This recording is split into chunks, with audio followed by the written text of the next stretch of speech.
coal. Okay. Now, in order to sell a nuclear renaissance or any product, you have to have a mission or a statement. You've already indicated to the viewers that there are many ways of getting electrons. It doesn't have to be nuclear. Yet, if I were a nuclear salesman, I'd want to pitch something really strong and compelling to the viewership to buy my product, and it seems like global warming is one of those issues because, at least in the production of the electricity on site, the release of global warming gases is small and negligible. So we see in the press a lot referring not only to the nuclear renaissance, but as a means of dealing with the global warming concerns. How would you address that? Well, in our calculations, the nuclear industry is right about the global warming question and the potential of nuclear energy to reduce carbon dioxide emissions. Even when you take into account uranium enrichment and mining and so on, the overall contribution of all of that energy and carbon dioxide emissions is small compared to coal, quite small. You'd have a comparable or even greater contribution if you were building silicon photovoltaic cells, because that also takes energy. It also takes energy to make renewable energy sources. So I think that claim is quite right. However, the problem isn't that a shortage of energy sources that have low or zero carbon dioxide emissions. The problem is a limited amount of money to solve the global warming problem. We have, and Bush administration has said it's going to cost something. I think efficiency actually is a net benefit, but leaving that aside, meaning specifically using energy more wisely, installing efficient lamps. You get the same amount of light from a compact fluorescent as you do from a regular light bulb, an incandescent light bulb. So, but instead of using 60 watts of power, you're using 15 watts of power. So you don't need to be a nuclear engineer to screw in a light bulb and have a positive contribution on global warming. So that's a net benefit for the consumer. It's a lower electricity bill. You don't have to build that power plant to supply that lighting. But leaving that aside, we have to have a supply system so that any light will come on at all. And the question is, what supply system should we have that will have a low carbon dioxide emissions? And nuclear is one possibility. Wind is another possibility. I've told you you can marry wind to storage systems. Coal is also a possibility, it turns out. Coal is, of course, the #1 problem of carbon dioxide emissions in the electricity system. Pulverized coal, that is crushing coal into small particles and burning it in a boiler and using it in that steam in a steam turbine, is also polluting in a lot of other ways. But a new technology called integrated gasification combined cycle, IGCC, invented by General Electric, I believe, is now commercially available. And currently, coal is much cheaper than nuclear. That's why Wall Street doesn't like nuclear. We don't have caps or rules for carbon dioxide.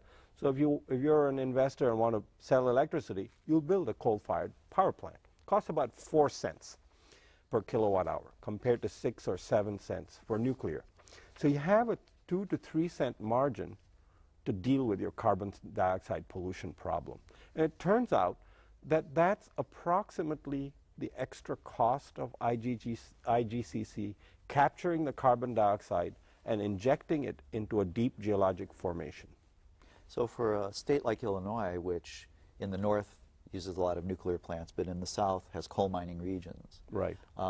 This could be an actual economic benefit to the state, would be to look at that as a possibility. Yes. I think that for approximately the same cost as nuclear, you can have a very low CO2, very low carbon dioxide emissions from a coal-fired power plant, provided you use the new technology. It also has other advantages in that you get the mercury out before you burn the gas. You gasify it, so you get the mercury in the solid part of the waste rather than going up the stacks. So you've actually cleaned up your coal a great deal. There's still the mining problems and so on.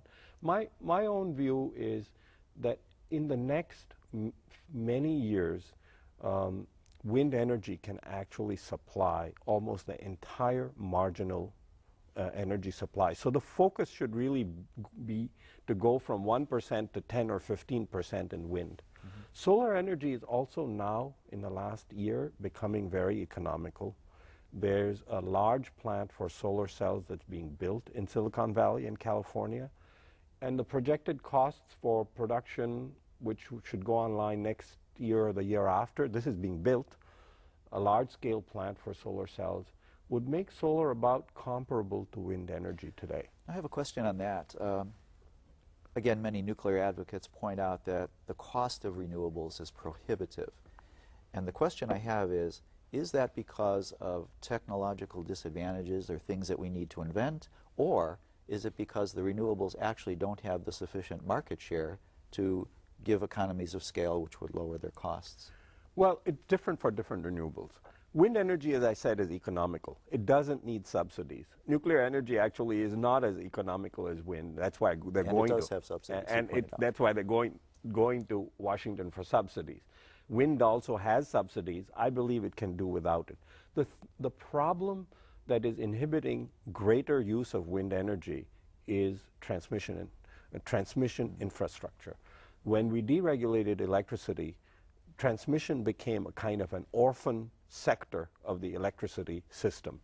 It's very difficult to make large-scale investments in the Midwest in transmission infrastructure for wind and be sure you're going to get a good return on investment, because the federal government simply hasn't attended to it.